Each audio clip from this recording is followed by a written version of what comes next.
Hi friends, how are you?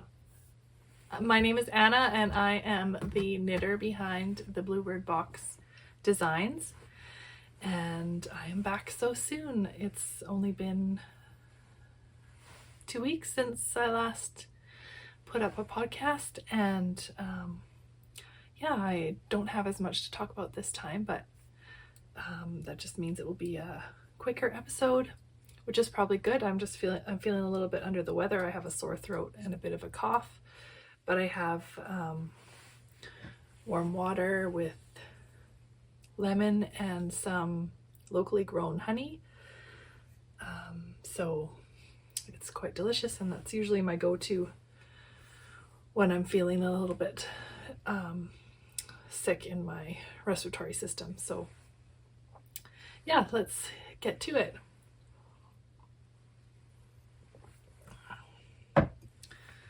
I don't have any finished objects since the last time you saw me, but I do have some things that I have started. This time of year is just kind of like cast-on-itis central, where you just want to put all the things on the needles right away, and I do have to try and practice some discipline in my knitting, because I quickly become overwhelmed if I have too many things on the go. So I have a lot of ideas, but I am trying to contain myself. So the last time I talked to you, I had talked about the pullover version of the Gardy Cardi. There's a fly here that's going to drive me crazy, so I'll try and get him. There's still so many flies from the summer, but they're getting really slow and lethargic, so it's easy to get rid of. There's another one. So the last time you saw me, I talked a little bit about this sweater design. It is a spin-off of the Gardy Cardi pullover that I released this year. The Gardy Cardi, which is a cardigan, and this is the pullover version. So it's fingering weight scraps held together, and it is in a compound raglan construction. So I have added some sleeve width and possibly body length since I showed you last week. I put on the collar, but I think I'm going to rip it back and add a little bit more. I think it's too small. It needs a little bit more presence here at the top. I'm not sure about the shoulder shaping. I'm not sure how happy I am with it. I'll show you what I mean. I think part of the problem is that it's very heavy, which wasn't a problem in the cardigan version, which was kind of supposed to be like a house coat type fit, but this one with more fitted shoulder shaping, I'm not really sure. So that's how it looks. I think it will look better with a deeper collar ribbing. You can see the shoulder shaping that I'm talking about. I think it's okay, and maybe I just need to finish the sleeves and see what I think about it then. And it might just be that I'm unhappy with the neckline, and maybe I need to bring some more shaping down here.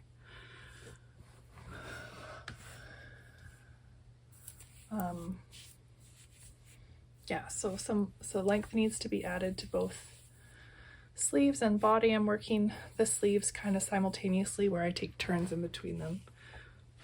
And there's a nice shoulder seam line here.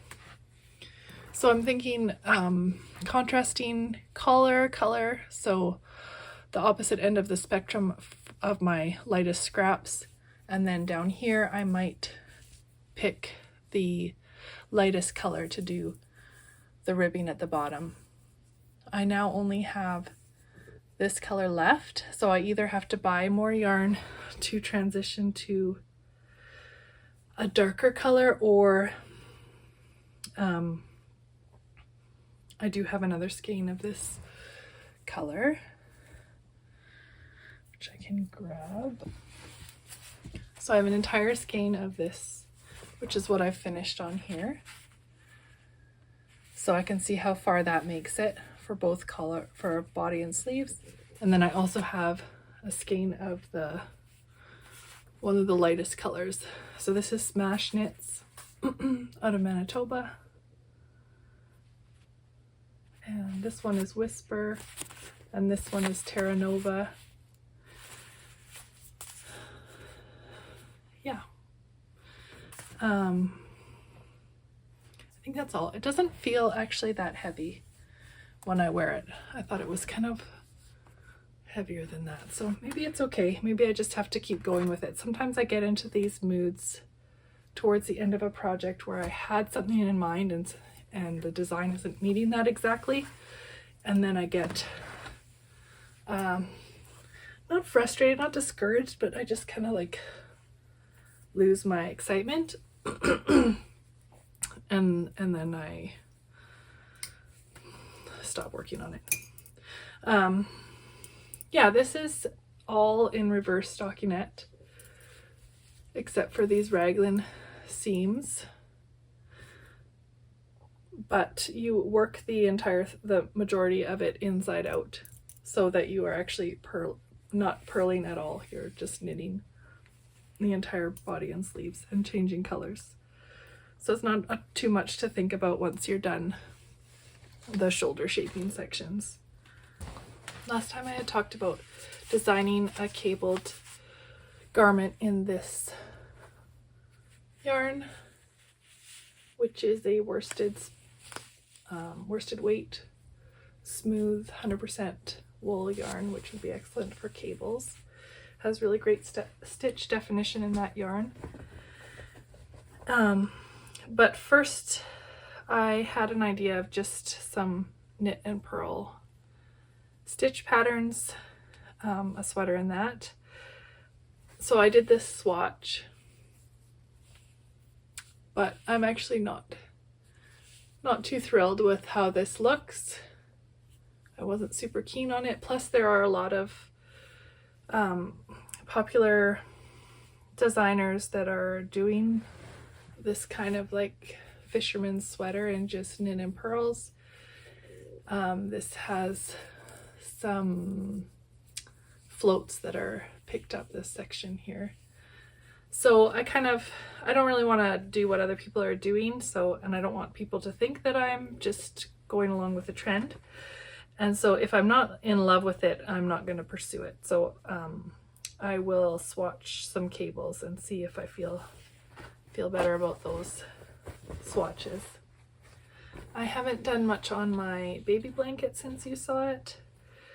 The rows are quite long in fingering weight, so it's taking me a long time to finish one row. I'm really close to being done this section of, it's just garter. It's a repeat of this little section here with these stripes, and then from there it's going into a straight up lace. So yeah, I'm trying to finish this for a baby who's due in December. So because it's a bit of a longer timeline, I don't feel quite the pressure to be working on this one.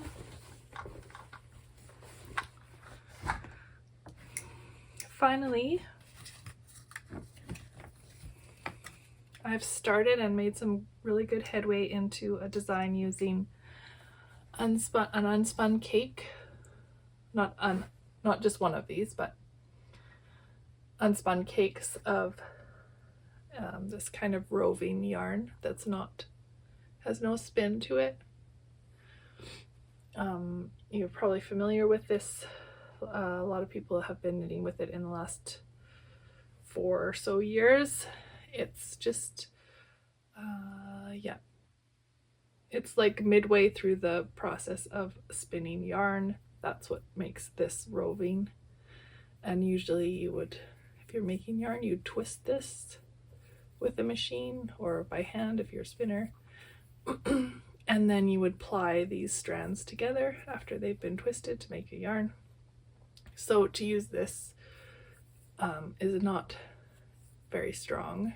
It just kind of falls apart. But that also means you can just lay it back onto itself and keep knitting it when you break it.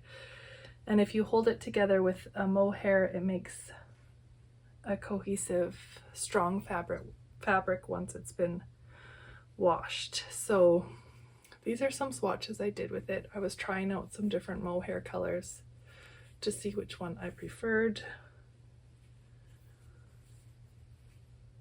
So this is the same unspun yarn held with different colors of mohair. And then I did this lace rib.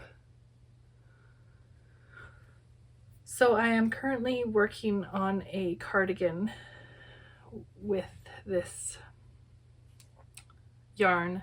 I can't show it to you because I'm going to submit it as a design proposal, but I'm trying to knit the entire garment to take pictures of it in order to submit that instead of doing a sketch and a swatch.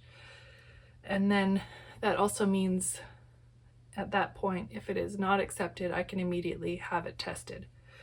So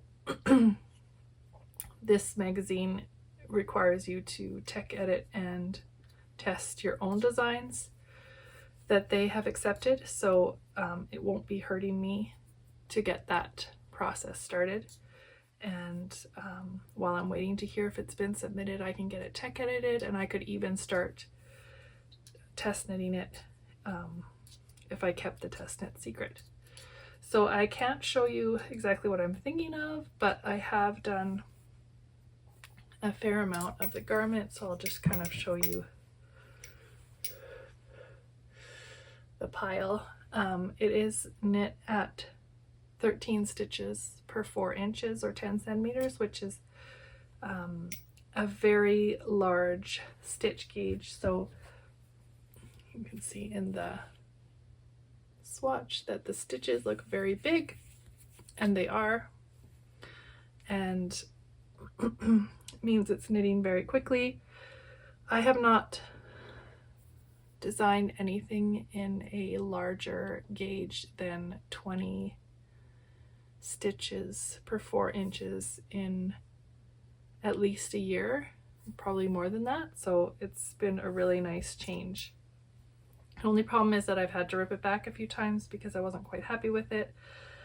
So yeah, sometimes that slows things down.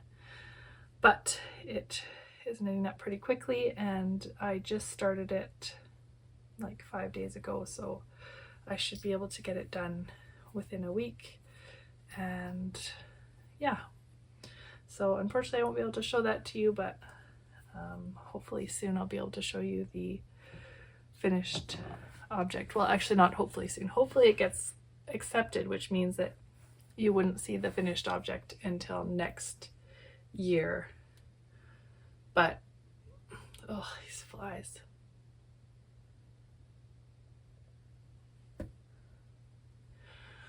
But if it's not accepted,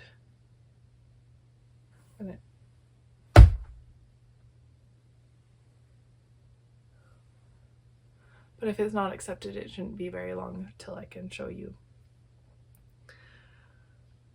So yeah, I forgot to tell you that the mohair for that one is one of the few mohairs that my skin can handle. I'm very sensitive to mohair, but this one is by Knitting for Olive, and I find it actually very soft once it's washed. And it is in the color linen. So this is 25 gram skein, and it was $15.50, but it has 225 meters, and this is only my second one that I'm into so far. And then these plates, this is the first plate I've used, so I probably won't need more than just one more of these, and I have 1.5 after this one is done. And this is from Crux Fibers, and I don't think it had a color name, and I don't remember how much it was. I think it might have been $40 for a plate. And everyone I'm pretty sure all the colors of the plates are different. Like when she gets a batch, those are consistently the same, but then if she gets another one done up, then it's a different color, and that can't be really predicted about what colors come out because they're just sheep shades. And yeah, this is really pretty how I never noticed how it makes this V where it's wound up. So yeah, the only problem I have with this project is that I am a travel knitter, so I don't spend all my time knitting at home. I have a busy life, so I have to be able to take my projects with me, and this one is not transportable, so it has to stay at home because of the nature of knitting with that very fragile yarn. So that's one downside to that project, whereas my other projects I can take along with me.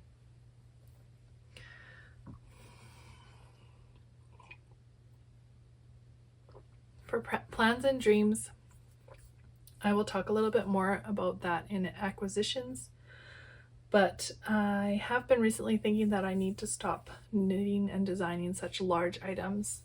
The last many things I have released have been garments or blankets, so I need to start maybe thinking about designing some smaller items, especially as we approach Christmas and people like to do some gift knitting. It's a good time to design smaller items. So I was thinking about maybe doing a Carrick's mitten pattern. You might remember that I have the Carrick's hat pattern and a Carrick's market bag. I don't have the hat, but I should have the bag here. This was the Carrick's market bag that I released last year, and it's just a simple little tote with this seed head stitch, which is really fun to do. And so I was thinking it would be a cute little mitten pattern if you just had this kind of thing going up the back of the hand. That might be an idea. Or maybe the Lennox backpack, I could do that one as a DK version so that you could use one skein of DK to make a gift for someone. Or I could just do some kind of Christmas themed hat pattern. I like to do my accessories as sets. I think it just makes more sense for people to have options that way. So have a hat, mitt, and maybe like a cowl all together in one pattern bundle, and then people get sort of more bang for their buck. I charge more for it, but you get 3 patterns instead of 1. So that might be an idea, but I really need to like think about that kind of stuff now if I want to have it ready before Christmas. And usually you don't want to release it like Christmas Day because people are already done their Christmas knitting. You need to release it December 1st or earlier. So we'll see if I get around to that. I could also do a cable pattern as a hat, mitt, and cowl set, and then that could give me ideas for what I want to do for a cable pullover or cardigan. For acquisitions, I do have some. I bought some yarn for to swatch a design. I bought these 3 colors. This is Knitting for Olive Heavy Merino. So it is like a worsted weight. And this color is Pomegranate. This pink one is Terracotta Rose. And the white is Cream. and I would like to swatch up a colorwork design for a submission call. But it's an idea that I've been floating around in my head for a long time, so it is something that I'd like to pursue if it's not accepted. And I also bought yarn for another Musselburgh hat. I'd like to wind this up into a ball and put it into my travel bag. And then I always have this ready for emergency knitting situations, which I have a reason why I now want to do that and always have one on hand. I'll tell you a little bit about that later. This is by, isn't it Malabrigo? Yeah, Malabrigo sock, and it's called Archangel.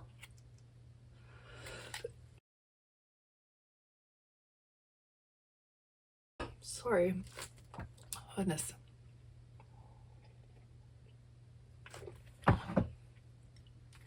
And it's a fingering weight, 440 yards, 400 grams. Oh, I forgot to tell you about this one. So this heavy merino is 125 meters per 50 grams, and it doesn't have the price on it. Sorry about that. This one's $28, or it was. I bought it at Statement Junkie, and it's these beautiful colors. I wanted something not super variegated, because I don't really like how that pools, but I also wanted something with some depth of color so that it's more interesting to knit. I plan to make a Musselburgh hat out of this, and I didn't want speckles because speckles are generally on a light background, and I don't really look good with light colors on my head. I usually need like darker tones, and I thought this one was really pretty.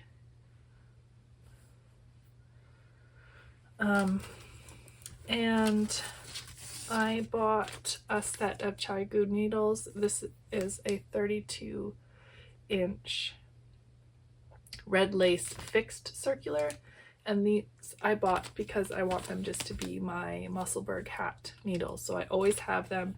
I always have a set of Musselburgh hat on this set of needles, and I always have it with me in my purse or my travel bag.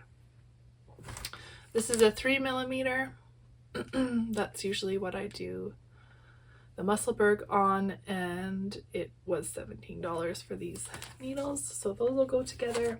And I bought these. These I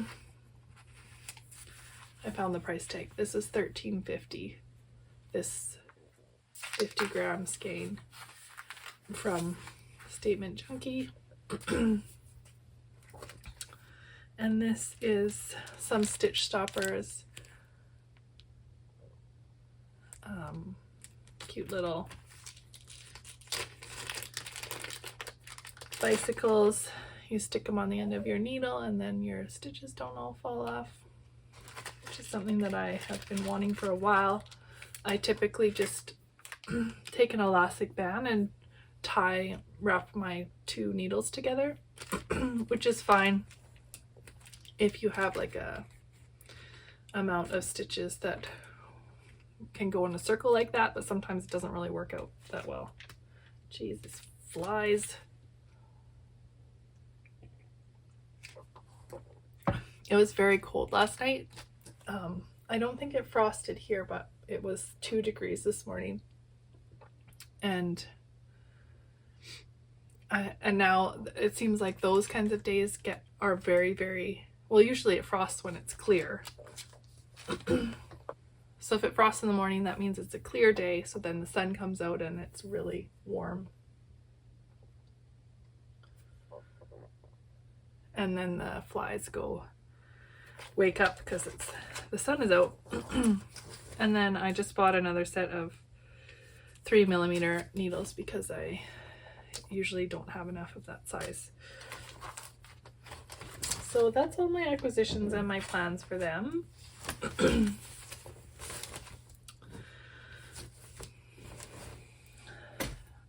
For shop news, there's nothing that you don't know if you've been here before.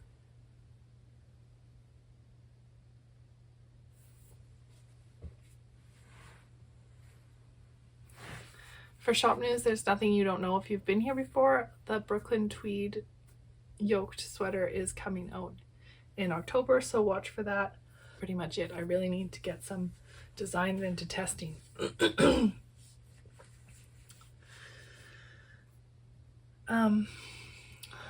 Thank you for the recommendations last week for the Audible books. I have started a list on my phone of all the ones that I want to start. I don't really understand. Am I only allowed to get one new book a month from Audible? Is that how that membership works? I didn't really get what the system was through Audible. It seemed like I only am able to get one new book a month, and otherwise I have to wait to start all the other books that I want to listen to.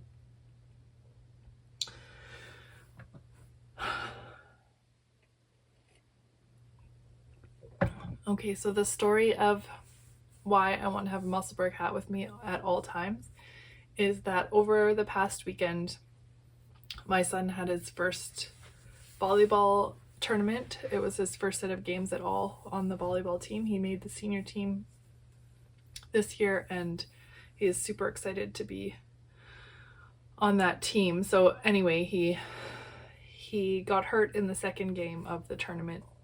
He sprained his wrist.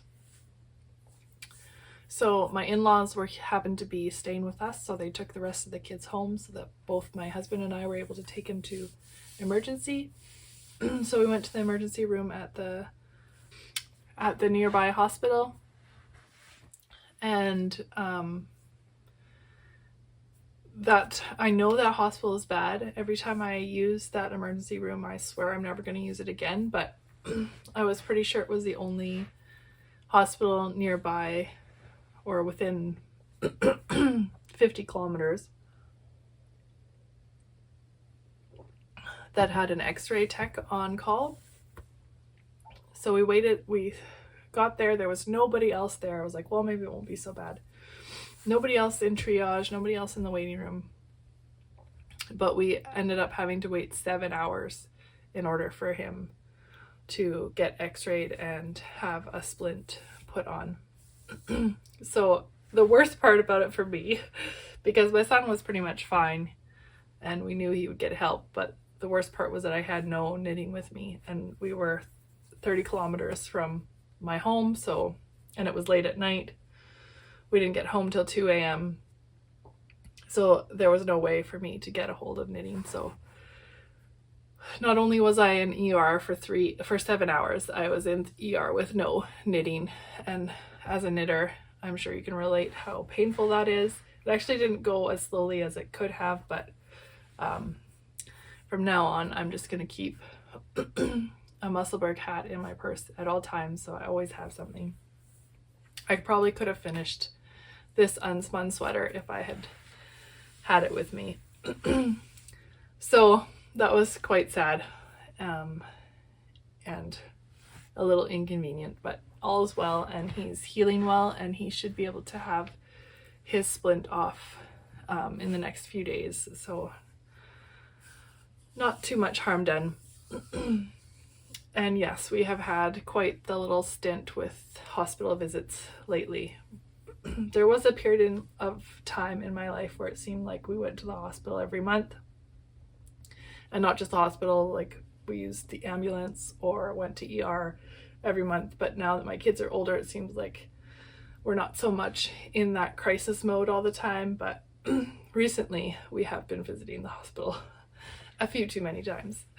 So praying that that's over with, and we can just steer clear of emergency rooms and wait times from now on.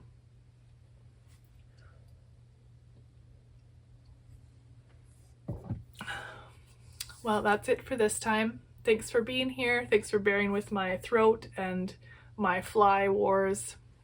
I hope you are having a wonderful September, and that you are well and safe and happy since the last time I saw you. So take care until next time.